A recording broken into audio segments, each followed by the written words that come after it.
My 5 top tips for doing well on a driving test. Number 1 is practice. Make sure you get as much work in with your instructor that you can and ask the questions if you're not sure about something.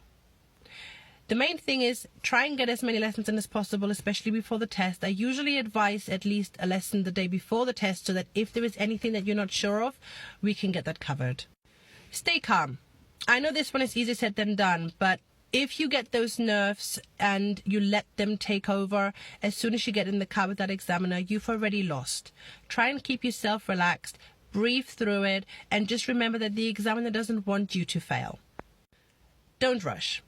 Now, I know it's really difficult because everybody else around you is trying to get on with it. They're racing past you, but remember that you are running your own race. It's your responsibility to make sure that you and the examiner are safe and that everybody else around you that you're passing is also safe and can trust you on the road. So don't rush it trying to keep up with everybody else. Now, one big one for me is I like it when my pupils talk to themselves during a drive. Because if you are talking out loud what you see in front of you, you're more likely to deal with it.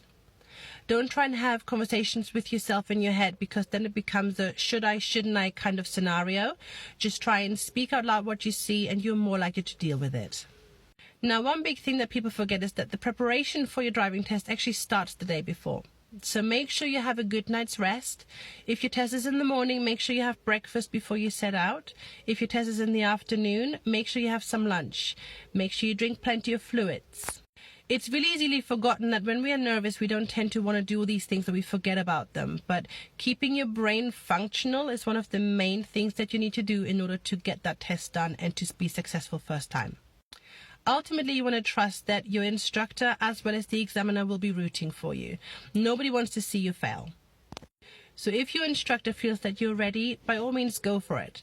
If your instructor feels like you need a bit more time, trust that maybe it is worth to have a look into moving that test. I hope that helps.